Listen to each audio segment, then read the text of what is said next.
Well, Harmy, one thing you got right from the moment the first test finished was that the teams would be unchanged. So we go again, same 11s. No surprise for you? No surprise, no. I would have gone same 11s just for the fact that, 8 wickets sounds like a convincing win, but there wasn't much between the two sides. I think if both teams, if New Zealand had took their catches, that would have been a really, really close contest. A proper cricket match, close contest. What I'm expecting here on a wicket, which I think it's quite dry. It's got a huge amount of green grass on it.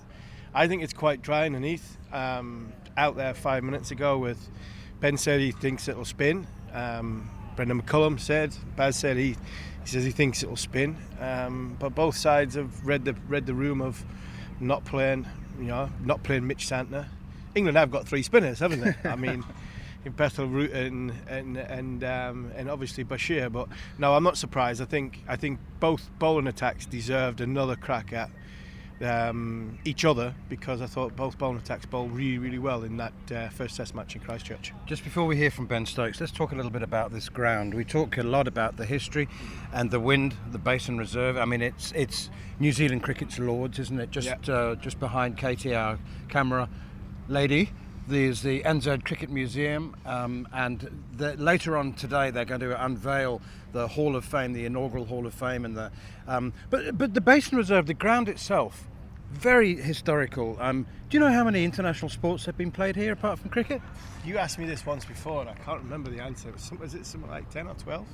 It's more like 20, is it? Including sports like lacrosse and archery and gymnastics. It's just an incredible rugby league, rugby union, and a whole host of other sports. Wood chopping. Did you know that's a sport? I didn't know it was a sport, but wood chopping. It's a big fitness thing now. Yeah, isn't it? It's a big fitness thing now. So yeah, back in the day it might have been a sport, but it is a beautiful ground. Have they had like Commonwealth Games or something here? Multi-event sports as well, but also it's been used for fundraising in the aftermath of earthquakes. Talking of earthquakes, the Basin Reserve used to be a harbour. Yeah. And then there was a massive in 1840 when the first colonisers arrived from England. It's always our fault. Of course it is. There was this place was a safe port for boats, and then there was a massive earthquake in 1855, and the land was pushed up by 1.5 meters, and it became a swamp, and it was no good for development and building houses, so they turned it into a cricket ground. 1855. So that's the history of the Basin Reserve. Ben Stokes probably isn't interested in that, but no. How relaxed do you think he's looking? He's still quite tetchy about his injury. Yeah, because I think there's things that go on in Ben's head that make a lot of sense to him, but everybody else starts scratching their head. So in Ben's eyes, walking off the field, finishing with 3 balls and an over, he's like, what's wrong with that? In his eyes, it's like, what's wrong with that? And I get it. He's like, well, I don't need a bowl anymore. Somebody else can do it. It's like, why do we have? Well, I think in Ben's eyes, it's like, why do we keep thinking the conventional, what we've been doing for hundreds of years, is why do we always do that? So if I've got a twinge after 3 balls, why do I need to bowl the other 3? Exactly. I just need to walk off. I'll give somebody else a bowl. I'll bowl me 20 overs. That's what the fourth seamer does. So yes, there was a little bit of, I think, that in his answers. I think he's been asked a million. I think that's probably the one question he keeps getting asked. And I think he's probably sick of it now. How is your body? Because of his knees, hamstring and everything that goes with it. He walked off after 3 balls. I've just watched him bowl for 15, 20 minutes. I've just heard him burp in the background behind me. So he is fine. Trust me. I know for a fact he's fine. All right. Well, Scott Taylor spoke to the England captain a little bit earlier. So let's hear from Ben.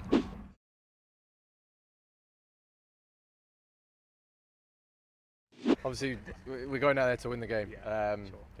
Ruthless can sometimes be used as a throwaway word, depending on results. But look, we're going to go out there this week and, try and perform to the best of our capability, like we do every single time. But we know that New Zealand are a very strong team. You never take any of your oppositions for granted or lightly or anything like that. You certainly don't do that against New Zealand. So we know they're going to come back hard. But we're confident that we can go out there and hopefully produce another win. And overnight it was announced Jacob Bethel's got a 2-year central contract. How excited are you by the potential of him? Yeah, really. He's You know, the white ball games and the white ball opportunities he got earlier on the summer and throughout the winter, he's come in and you know, shown why he's been given those opportunities. He's an incredibly talented young man. You know, the situation was set up perfectly for him to be able to go out and express himself in that last innings in Christchurch. So yeah, great reward for him, and obviously, you know, by rewarding him with that 2-year central contract, it just proves how much the ECB and the players around them believe in him. And another player that's got a new extended deal is Jofra Archer. Have you spoke to him about a potential plan to return to red ball cricket, or is it just a case of see where he is? Yeah, it's a case of just seeing where he is. Like, it's been a pretty torrid time for Joff over the last couple of years with his injuries and his surgeries. You know, could have been, you know, sort of career ending, you know, for potentially someone else. But Joff's a very resilient man. He's very determined and very committed to his job and what he's got to do away from the game when he's been injured to get himself back into this position now, playing, you know, quite a lot of cricket, is great for him. And then we'll just see where the road takes us with Joff in Test cricket. And just a word on Ollie Pope. He didn't have the series he would have liked in Pakistan, so how important was it last week, get some confidence back, getting the runs, and he kept well as well? Yeah, it was a great Test match for him. You know, massive amount of respect for him, you know, coming in and doing a very unfamiliar role at such short notice. But I thought he performed really well behind the stumps. You know, that's a role where you don't want to be noticed, and he certainly wasn't. And then obviously that knock that he played in that partnership with Brookie was in a really important time for us. And look, Popey's a quality player. He's always wanting to go out there and affect the game. So yeah, obviously he'll take a lot of confidence from last week. And we've returned into a place where last year, 18 months ago, we had a thrilling Test match. What are your memories from that day? Yeah, it was epic. For a Test match to go down to the wire like that was pretty special to be a part of. You know, I've been involved in some tight Test matches before, whether that be, you know, 20 or 30 runs, but not one. So yeah, look, if it does get that tight again, hopefully we're on the right side of it this time, but hopefully it doesn't, because I was a bit nervy watching.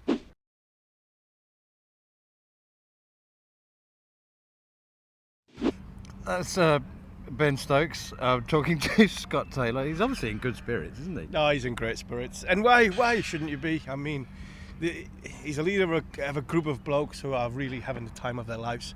I mean, they're having the time of their lives, and I love watching this England cricket team play. I hate criticising them, and they give you a chance to criticise them because some of the stuff that they do and the play but that's the fun of the fair.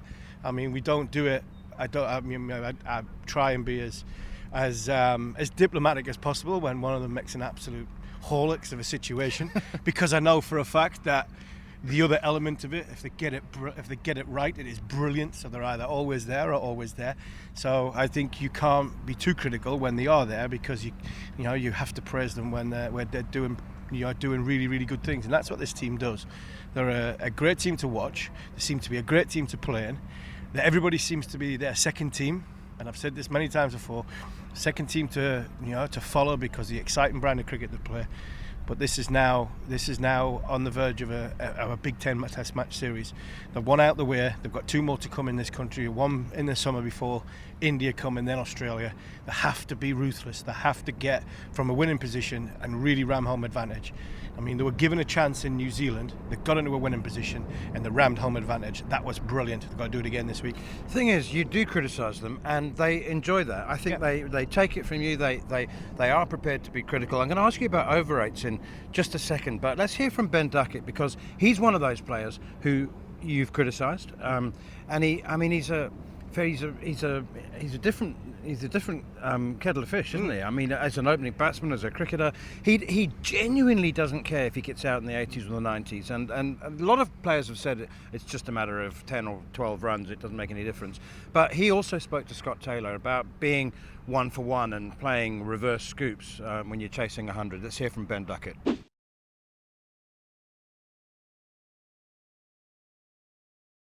So those watching on the talkSPORT Cricket YouTube channel will immediately see that Ben Duckett and I are wearing his bucket hats, Duckett's Buckets. Ben, tell us firstly about this and why you set up Duckett's Buckets.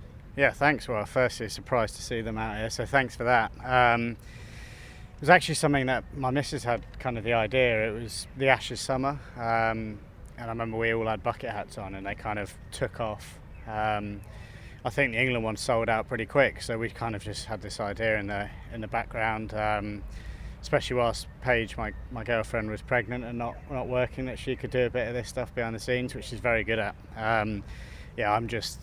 I've just got the name that rhymes with it, to be honest. That's about all I do. But yeah, it went pretty well last summer. I think it's one of those things where, especially when I'm busy, trying to stay on top of and stuff. But yeah, hopefully we're gonna, bring out some caps and stuff, which might sell a bit more in the winter than these bucket hats.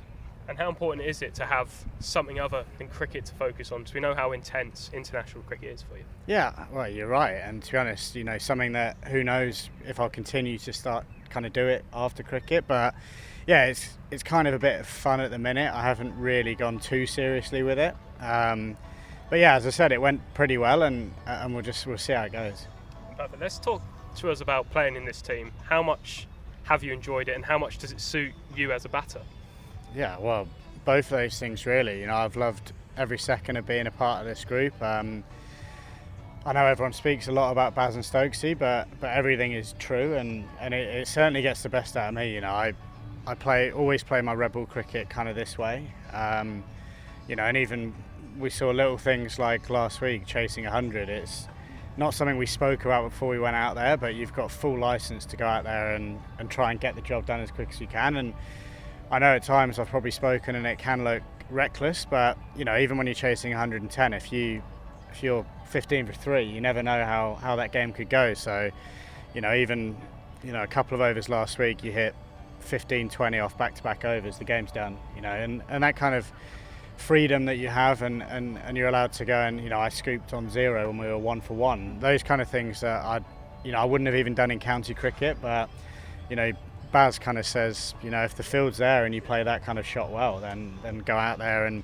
you've got the full backing that if you get out doing it, you're not going to get, hammered in the dressing room. And I feel like when you play under a coach who is like that, more often than not, that you'll pull off the shot. And you average 40 plus in this team, so it's more reward than risk at the minute. But where did you get that aggressive, positive style of play from? Who did you grow up idolising, basically, wanting to be like? I mean, my favourite player growing up was Brian Lara, so I'm certainly not half the player he was, and incredible flair to watch. I don't really try and necessarily be like anyone now I'm playing, but I kind of figured out a way that probably works for me, and I've always done that. It's not even even in county cricket I score at a good rate, but I generally try and stick to my areas. I'm not trying to necessarily go away from what I do well in white ball cricket. It's a similar kind of game plan, which is play the ball as late as possible, but if the ball's in my area to score, then I'm going to look to try and put the bowlers under pressure. I find in Test cricket the bowling attacks you come up against are so good. If I let them bowl to me and try and be someone I'm not, then I'll probably fail more times than I'll do well. You mentioned your girlfriend earlier. It's your first sort of winter as a dad. How has that changed sort of your perspective on cricket? And if you get out for a duck, then cricket's not all the be all end all, is it? No, look, it's certainly harder touring now because of that.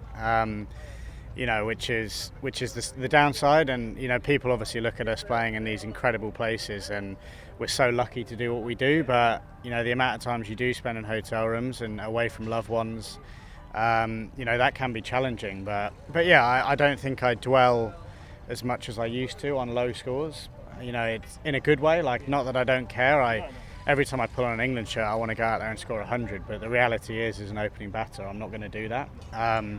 But it does make those tougher days easier. Even a FaceTime back home, and I see my daughter smiling. It's pretty cool. So yeah, it's certainly changed my look on life.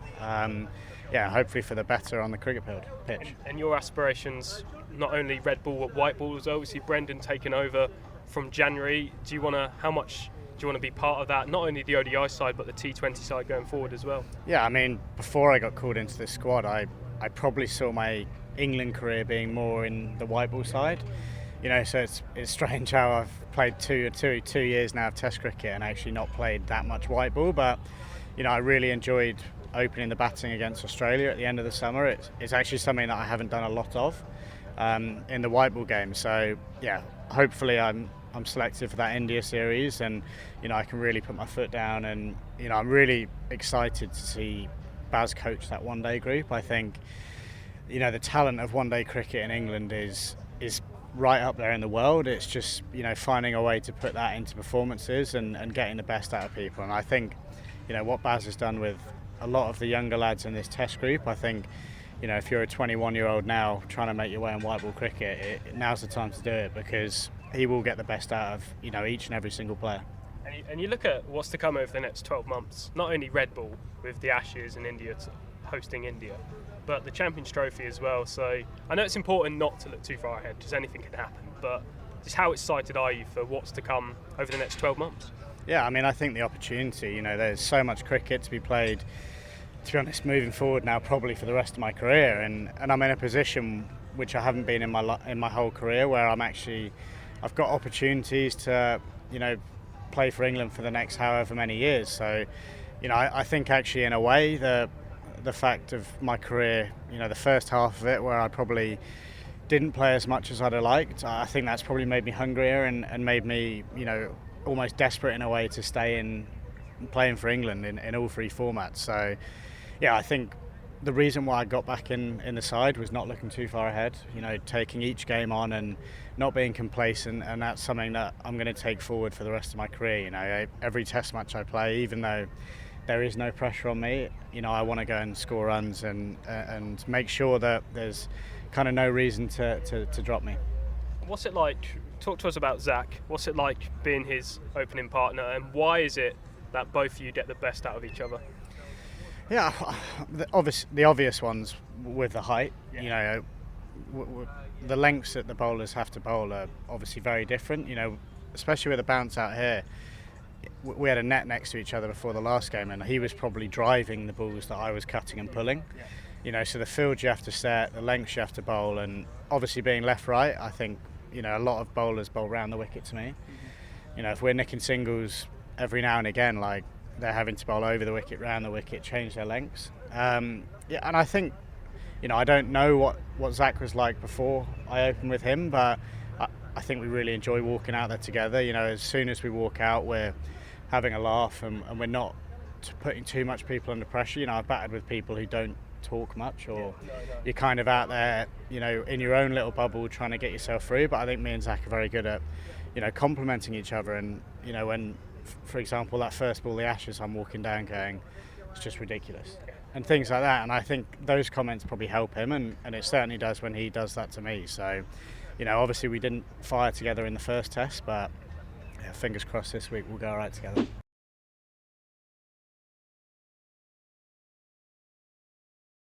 He is different, Harmy, like I said, he's just going to be himself. He had a first taste. His first taste of Test cricket was in a whole different era, where the game was still venerated, wasn't it? It was like going to chapel when you turned up to be part of the Test squad, and he seems really to be thriving almost more than anyone else in this new, fun, let's have happy memories environment. I want to. This might sound as though I'm like having a go at you. I'm saying he's one of the lucky ones, and he is one of the lucky ones, because so many people get a chance at 20, 21, 22, don't perform, get discarded, and they're actually better when they're 25, 26. They've lived a bit of life. They've lived on their own for a little bit. They've toured the world. They've had to understand a little bit of hardship, and they come back as a better player. Not many people get a second chance in international cricket. So that's what I mean by he's one of the fortunate ones, one of the lucky ones. And he's now enjoying himself doing that. I think the way he performs, he really sort of goes the unconventional way, which is absorb the new ball, try and get over the tough period of 4 or 5 overs from either end, and then look to score and cash in. He goes the other way and he tries to put pressure on the bowlers. I'm all for that. And again, another one, you can't be too critical when he plays innings the way he did, especially in that second innings, or the way he played in the summer. It is very, very difficult to criticise someone like Ben Duckett for getting out in a certain way when you marvel in the fact that he reverse sweeps. He scores off nearly every ball. That cut shot through sort of 45-degree angle back cut shot, the cut shot through sort of cover point area. It's very difficult to be critical when he chops one on or he makes a mess of it. Because you say good things when he does score runs, and he always gets England off to a good start, gives the momentum and the push from the very start, and like I said before, the experience he had when he first came in to where he is now. The person is a lot more grounded. I think the player is a lot better, clearer in a game plan, and the mentality is trying to have as an international cricketer. And I think that's, for me, that should be a message to all the sort of any selection panel, is when you select somebody at 21, I mean, when you leave them out, it doesn't mean they're finished. And a lot of times in this country, and we have in England, in all sports, not just in cricket, we discard people when they're 22 because they're not good enough. Well, they're going to be good enough because that's where you picked them in the first place. Give them a chance to find themselves, because they'll definitely come back a better player because of it, and Ben Duckett is the prime example of it. Okay, just two more questions. I mentioned over-rates, and again, Ben Stokes is a bit prickly about it, because he makes the point, like, why does it matter if we don't bowl 90 overs in a day if we finish the game in 3.5 days? That's basically his point. He said he wants to talk to the ICC and get a greater understanding of over-rates. Well, I don't know what your thoughts are, but there's an onus on providing the amount of entertainment each day that people have paid for, and I understand what he's saying. He said we finished the game in 3.5 days. What's the problem? But they weren't just 1 or 2 overs short. It was 7 or 8. It was both teams, and they've both been fined. That's a lot of cricket missing. Yeah, well, it's a full innings of 20 overs, wasn't it? 6 on the first day, 7 on the second day, 10 on the third day. That's too much. No matter where you sit in it. I'm smack bang in the middle. I understand the player's point of view. You go on the field, you try your very best, and sometimes you need time to breathe, to make decisions and get everything on board. I was going to say, it's going to make the example where everywhere's got lights in the world now. I stand on the ground, and this one hasn't. So that's another stupid thing I was going to say. But no, look, I think we should be bowling 90 overs in a day. However long it takes us to get there, it takes us to get there. I think if you said to the players, you won't come off the field until you bowl 90 overs in a day, I reckon they'll be done by 6:30. I think the umpires have got a part to play. A match referee, I mean, somebody really close to him, a good friend of mine, David Boone. All the officials have got, I think it's a collective look in the mirror to go, right, we need to be better. I mean, common sense. I mean, needing 9 to win and you have a drinks break. Just little things, letting people come on with gloves. You've got a certain time. You get a drinks break every hour.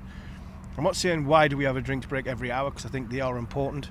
But if you come on, if you can't just change your gloves once an hour, then I mean, I'm sorry. That's just little things like that. Mount up, 20 seconds here, 30 seconds there, 45 seconds there. You've got the DRSs. They are taking too much. They're taking too long now. They take far too long. So there's a collective onus on the game to speed up. One thing I would say is, if you've got 90 overs to bowl in a day, I mean, you could be there for 10 hours if you want. Bowl them, and then you'll sharp see the players. I think you'll sharp see the players not speed up, but there'll be an onus to make sure that we finish 6:30. Okay, and finally, this is officially the windiest city in the world. 210 days the wind blows at gale force or above. It's quite calm, actually. It's really quite pleasant at the moment. It's just a gentle breeze, but it is forecast to pick up, and it's gonna pump now. It normally is. It's not a crosswind. The prevailing wind is up and down, north to south, I think. So Shoaib Bashir is not going to be able to bowl 40 overs into it. He's not going to bowl one end. So who else gets that job? Yeah, that's a great question. I mean, we had Hoggy. I mean, Matthew Hoggard. I mean, he was a brilliant windbreak. He could run in. That big backside of his just used to run up the hill and run into the wind all day. We had one like that, so I was quite fortunate. Me, Simon, and Fred. Fred was another one. He could run into the wind, but I was definitely a downwind bowler, so I don't really know what it's like to bowl into the wind, to be honest, Manners. I was always the one, right, where's the wind going? I'm bowling from this end. I don't care who bowls from that end, but this is my end. And I think it might be Gus Atkinson. He could be the one at the start, could be bowling into the wind, depending on which angle the wind's going from, because at this moment in time, it's coming a little bit, I think it's coming a little bit diagonally across the ground. So you've got it behind you, standing from here, bowling at this end. And I think because of that, when it's going across the ground, Chris Wokes will want to bowl this in, because a little bit from an element of swing point of view. So I'd imagine Atkinson will probably have to bowl in there. And I think the captain, now he's fully fit. He says he's fully fit. I think he is he could be the one that bowls the large proportion of his overs into the wind as well. We look forward to your company once again. Every ball exclusive and live on talkSPORT 2 and the talkSPORT Cricket YouTube channel. So subscribe, and we look forward to seeing you tomorrow. On AM, on DAB, via the talkSPORT app and on your smart speaker. talkSPORT.